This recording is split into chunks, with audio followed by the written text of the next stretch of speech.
Olá, hoje a gente tem um desafio e tanto, que é mergulhar num material bem denso, sabe? Uma série de fontes teológicas sobre uma figura bem complexa da doutrina cristã, o Espírito Santo. É um desafio mesmo, porque para muita gente a ideia é um pouco vaga, né? É uma pomba, um fogo, uma energia. Exato. E as fontes que a gente analisou tentam ir muito, mas muito além dessas imagens. Isso. E a nossa missão aqui vai ser destrinchar como elas fazem isso, focando em duas grandes ideias.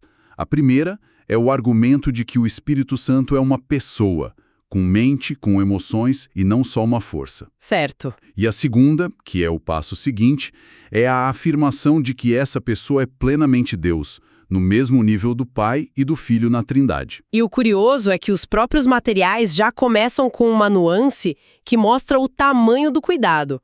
Um dos títulos era o Deus Espírito Santo. Simples e direto. Pois é, mas o texto explica que, na hora de oficializar isso na declaração de fé das Assembleias de Deus, por exemplo, a frase foi ajustada. Virou o Espírito Santo é Deus. Peraí, parece só uma troca de palavras, mas tem um motivo teológico gigante por trás, não é? Gigante. Mudar a frase foi uma forma de evitar a ideia de triteísmo. Que é a crença em três deuses separados. Exatamente. A preocupação era que o Deus Espírito Santo pudesse soar como se fosse uma divindade ao lado de outras duas. Dizer o Espírito Santo é Deus reforça a unidade. Uma única essência divina. O que já mostra que não estamos num território simples, né? Essa preocupação toda já sinaliza que eles estavam andando numa corda bamba teológica desde o início. Com certeza, tentando equilibrar a distinção das pessoas com a unidade de Deus. E é com esse nível de detalhe que a gente vai seguir. Então, vamos para a primeira grande peça desse quebra-cabeça. A personalidade. As fontes são muito enfáticas em dizer que o Espírito Santo não é uma coisa, uma energia. É um alguém. Exato. Mas o que isso realmente significa, teologicamente falando? Significa que estamos falando de um ser com consciência, com vontade, com identidade própria. A principal batalha que os textos travam é contra essa noção do espírito como uma força impessoal, sabe? Tipo a força em Star Wars? Perfeito. Uma energia que você pode usar, mas que não pensa, não sente. As fontes dizem, não, a Bíblia não o descreve assim. A estratégia delas é, basicamente, construir um perfil psicológico a partir das ações que são atribuídas a ele nas Escrituras. Gosto dessa ideia de perfil psicológico. Então, em vez de uma definição abstrata, eles juntam as evidências de comportamento, digamos assim? Isso. E quais são os traços principais desse perfil? Bom, o primeiro é a capacidade de raciocinar. As fontes apontam para textos que falam da intenção do espírito ou de como ele examina, ele compara as coisas espirituais. Uma força não tem intenção. Ela só age. Exatamente. Ter intenção, comparar com B, isso implica um processo mental, sabe? Uma mente em funcionamento. Certo, então temos o intelecto, mas um perfil psicológico precisa de mais. Emoções. E essa parte, para mim, foi uma das mais surpreendentes nos materiais. Sem dúvida, a gama emocional que as fontes atribuem a ele é muito vasta. Falam do amor do espírito, mencionam textos que advertem as pessoas a não o entristecerem. A ideia de que uma entidade divina pode ficar triste com ações humanas é um argumento muito poderoso para a personalidade, né? Muito. Uma corrente elétrica não fica magoada se você a usa do jeito errado. E não para na tristeza, né? As fontes mencionam alegria e uma outra palavra que chama muito a atenção, ciúmes. E essa palavra ciúmes é uma que realmente salta aos olhos. Porque, claro, não é um ciúme mesquinho humano. Certo. Os textos interpretam como um zelo protetor, a mesma paixão que um Deus pactual teria por seu povo. Isso já é um argumento fortíssimo, porque a indiferença é característica de uma força, mas o zelo é a marca de uma pessoa que se importa profundamente. Raciocina, sente, e o próximo passo lógico seria a capacidade de agir, a vontade própria. Exato, o poder de determinar. Esse é um ponto crucial. Um dos exemplos mais fortes que os textos usam é a distribuição dos dons espirituais. A passagem diz que o Espírito distribui os dons a cada um como quer. Ou seja, é uma decisão deliberada. É uma decisão.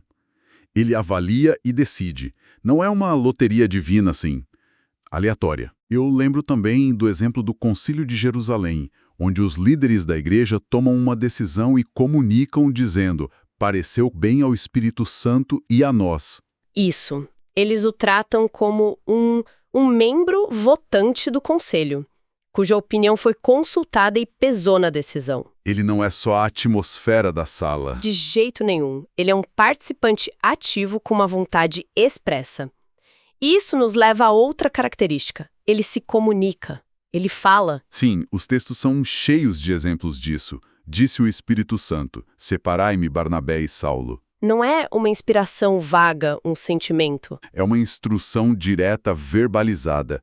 E no livro de Apocalipse, a frase "quem tem ouvidos, ouçam o que o Espírito diz às igrejas" é um refrão, se repete o tempo todo. E além de falar, ele também ensina. Uma das fontes usou uma metáfora que eu achei ótima.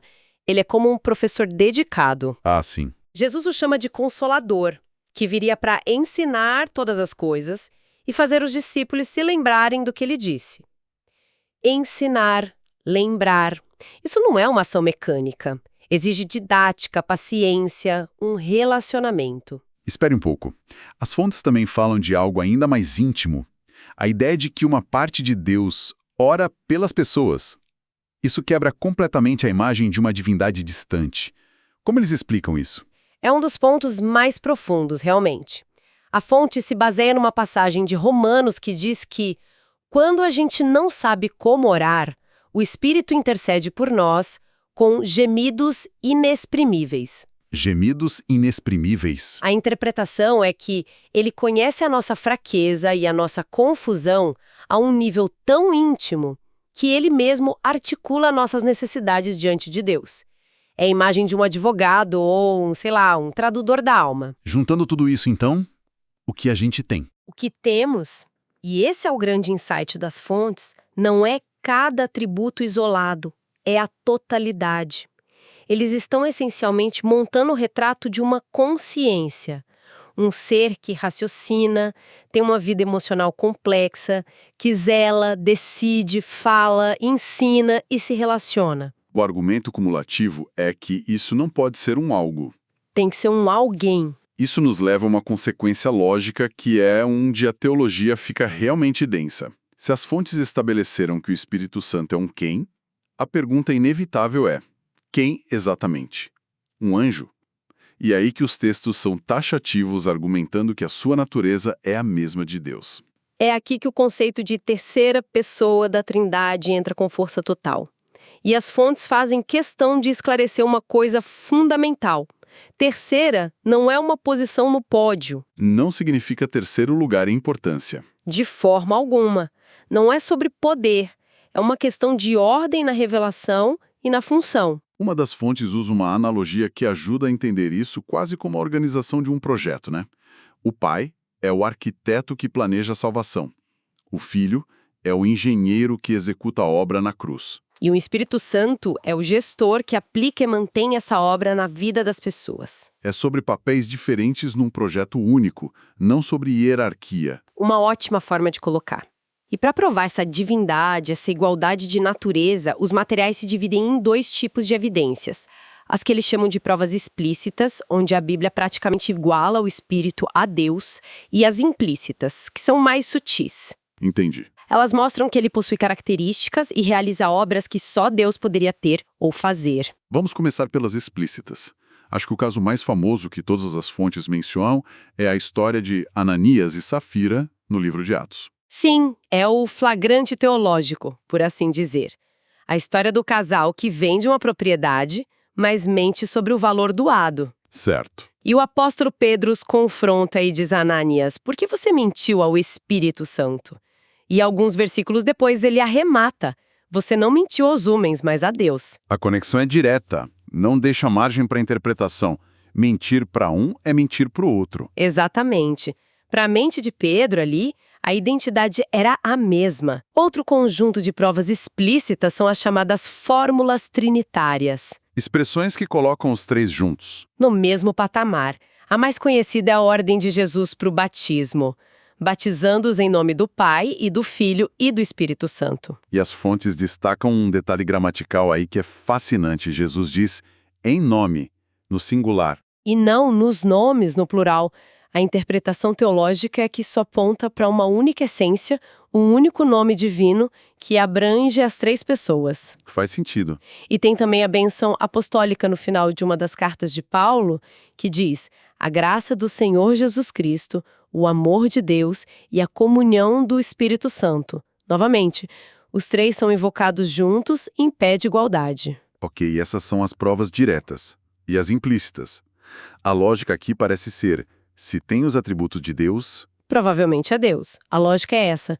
As fontes listam os atributos clássicos de Deus e mostram como as Escrituras os aplicam também ao Espírito. O primeiro é a onisciência, saber tudo. E como eles argumentam isso? O texto-chave é de 1 Coríntios, que diz que o Espírito penetra todas as coisas, até mesmo as profundezas de Deus.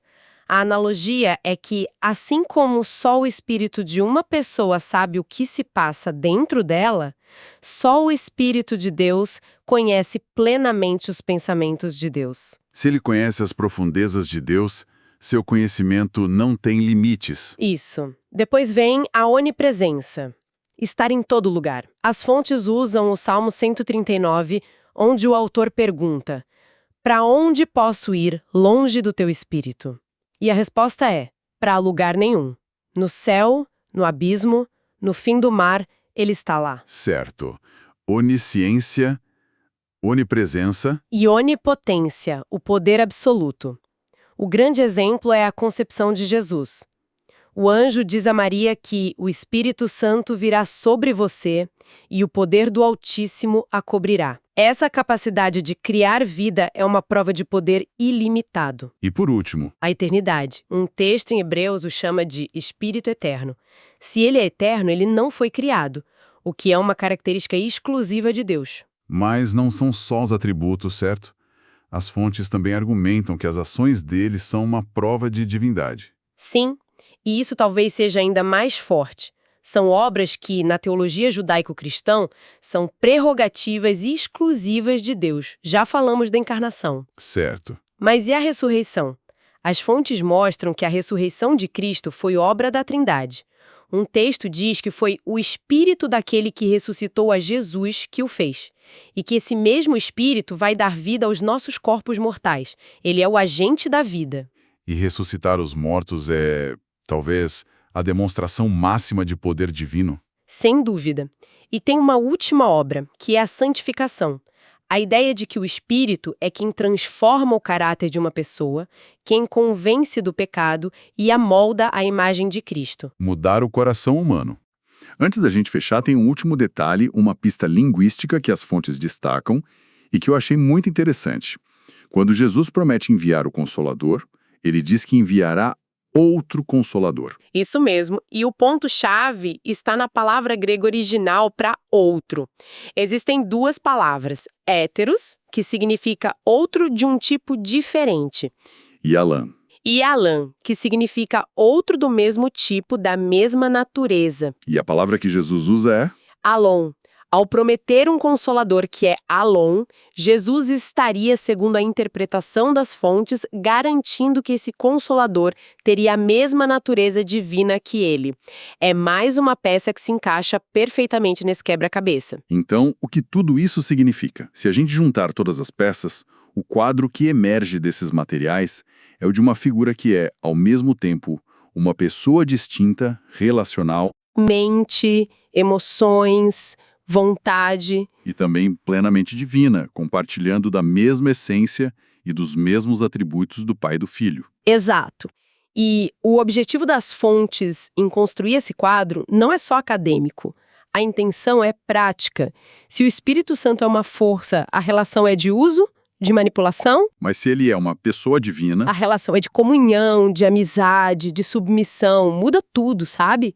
Ele é apresentado como uma presença contínua e pessoal de Deus no mundo, atuando como consolador, mestre e como poder transformador na vida das pessoas e na igreja. E essa análise toda nos deixa com uma reflexão final, quase uma provocação. As fontes estabelecem com muita clareza o que o Espírito faz. Ele guia, ensina, convence. A premissa está dada, Certo, mas isso abre uma questão muito prática. que é a questão do discernimento. Se essa orientação pessoal e divina é real, como na prática uma pessoa distingue a voz do Espírito de um pensamento puramente seu, Ou de uma intuição. ou de uma influência externa? Exato. Os textos são excelentes em definir a função dele como guia, mas não oferecem um manual de instruções para esse discernimento. E talvez seja de propósito, deixando essa experiência, a de aprender a ouvir, como uma parte central e fascinante da jornada de fé de cada um.